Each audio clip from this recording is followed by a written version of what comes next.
rain had just stopped when Elena Voss stepped through the gates of Blackthorn territory for the first time in 3 years. The trees still dripped with water, and the air smelled of wet earth and pine, exactly as she remembered. But she was not the same woman who had once walked these paths with her head down, waiting for approval that never came.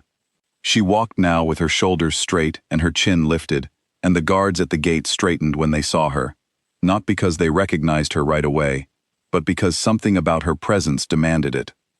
Word spread through the pack house before she even reached the front steps. By the time she crossed the courtyard, half the pack had gathered at their windows, whispering her name, Elena Voss, the woman who had once been chosen, then cast aside in front of everyone, then vanished without a trace. She did not look at the whispering faces.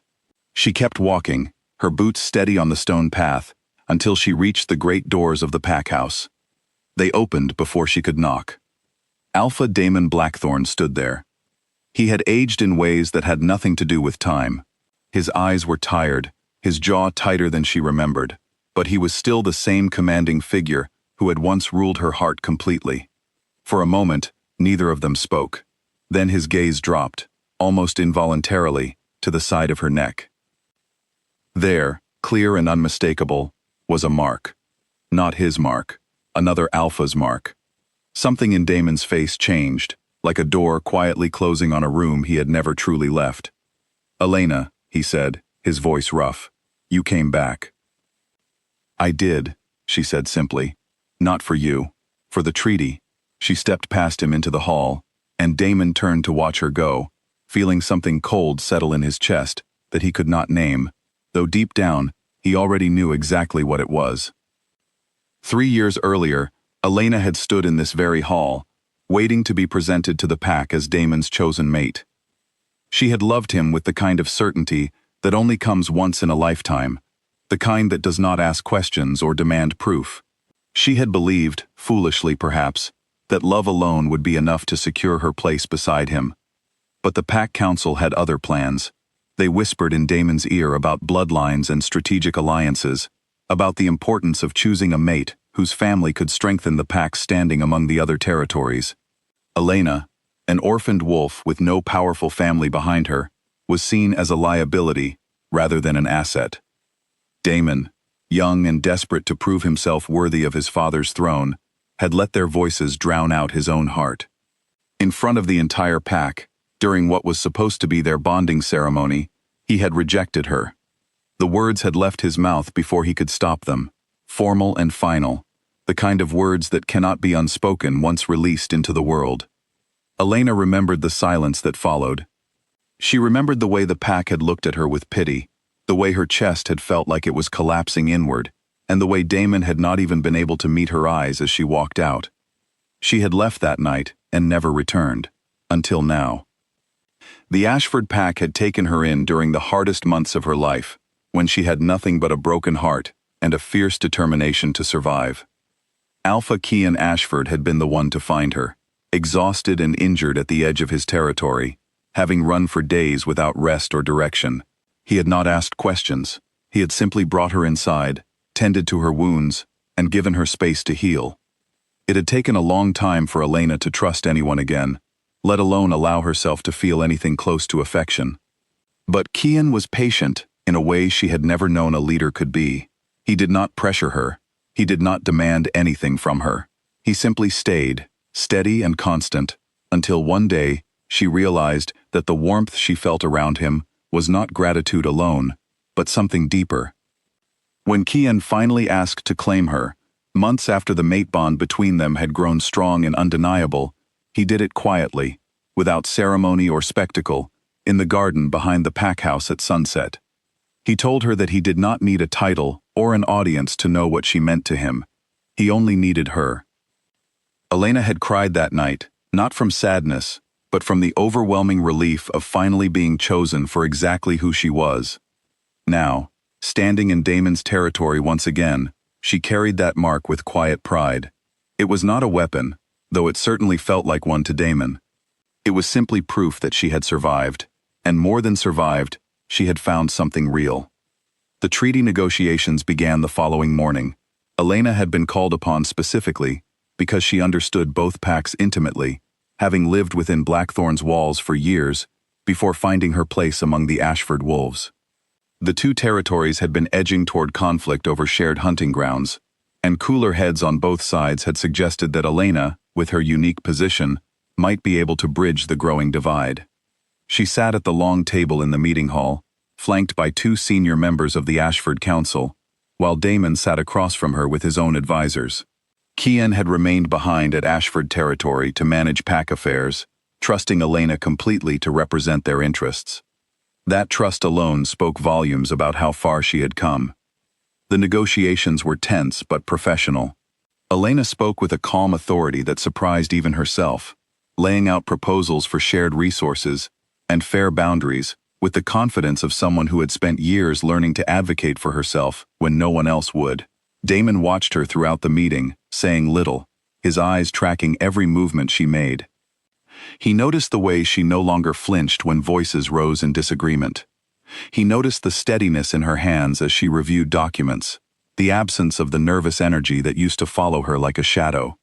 She had become someone new, someone whole, and the realization sat heavy in his chest, like a stone he could not swallow. During a break in the discussions, Damon found her alone on the balcony overlooking the training grounds. The late afternoon sun cast long shadows across the courtyard below, and Elena stood with her arms resting on the railing, watching a group of young wolves practice their forms. "You look well," Damon said, approaching carefully, as though she might disappear if he moved too fast. "I am well," Elena replied, not turning to face him.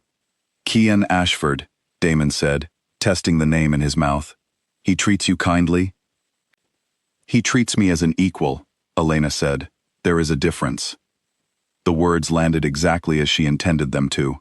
Damon flinched, though he tried to hide it. "I was young," he said quietly. "I let the council convince me that I had to choose, based on strategy, rather than what I felt. I have regretted it every day since."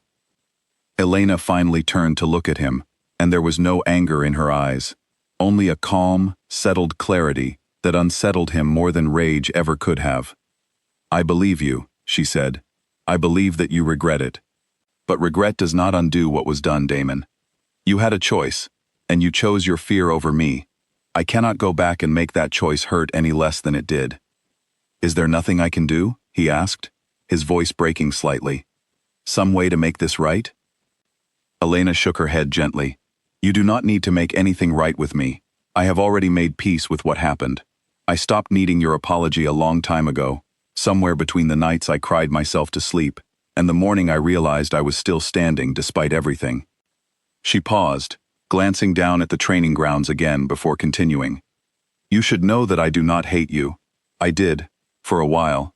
But hate takes energy, and I needed all of mine to rebuild my life. Somewhere along the way, the hate just faded, and what was left was simply indifference. That might be harder for you to hear than anger would be." Damon said nothing, because there was nothing to say. Indifference was indeed harder to hear. Anger meant she still felt something toward him, some lingering thread connecting them. Indifference meant the thread had been cut completely, and he was the only one left holding the frayed end. "He is a good alpha," Damon said finally, forcing himself to acknowledge the truth, even though it cost him something to say it. "Ashford. I have heard the stories of how his pack has grown stronger under his leadership. How his people speak of him with genuine respect rather than fear. He is," Elena agreed. "But more than that, he is a good person. He never once made me feel like I needed to prove my worth to deserve his love. That was something I did not know I needed until I finally had it." The unspoken comparison hung heavy in the air between them. Damon had made her fight for a place in his heart, had made her feel as though she was always one misstep away from losing everything, while Kian had simply loved her without conditions from the very beginning. "I hope you find happiness," Damon said eventually, and for the first time, he meant it completely, without any trace of hidden longing for her to change her mind. "You deserve it, Elena. You always did." "I have already found it," she said softly. "I just needed you to see that for yourself." They stood together in silence for a while longer, watching the young wolves train below, two people who had once imagined an entire future together, now simply two strangers, connected by a past that no longer had any claim on either of their futures. The negotiations concluded successfully 2 days later. Both packs agreed to terms that satisfied their most pressing concerns, and the fragile peace between Blackthorn and Ashford territories was secured, at least for the foreseeable future. Elena's contribution to the process did not go unnoticed. Several council members from both sides privately remarked that her understanding of both packs had made the entire negotiation smoother than anyone had anticipated. On the morning of her departure, Elena stood once more at the gates of Blackthorn territory, waiting for the carriage that would take her back to Ashford lands. Damon came to see her off, standing a respectful distance away, his hands clasped behind his back. "Safe travels," he said. "Thank you," Elena replied. She turned to leave, then paused, glancing back at him one final time. "For what it is worth, I hope you find peace with what happened between us. Carrying regret forever will only weigh you down. Learn from it, and then let it go." Damon nodded slowly, though he suspected letting go would take far longer than she made it sound. As the carriage pulled away, he watched until it disappeared beyond the tree line, and something inside him finally settled into a quiet, aching acceptance. He returned to his study that evening, the same study where he had once planned their future together, back when he still believed love could survive anything, as long as it was strong enough. He sat at his desk, staring at nothing in particular, and allowed himself, for the first time in 3 years, to fully feel the weight of what he had lost. It was not simply Elena he mourned, though her absence had left a hollow space that nothing since had managed to fill. It was the version of himself he might have become if he had chosen differently that day. The alpha who trusted his own heart over the voices of a fearful council. The man who understood that true strength sometimes means standing firm for the person you love, even when it is easier to let them go. Elena had returned to his territory wearing another alpha's mark, and in doing so, she had shown him with painful clarity exactly what he had thrown away. Not out of cruelty, not to make him suffer, but simply by living her truth without apology.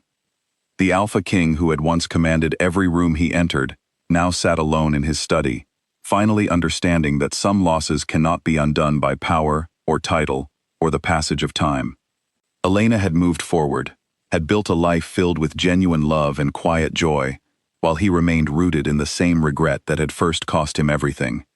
He had built an empire to prove that he needed no one, and in the process, he had lost the only person who had ever made that empire feel like home.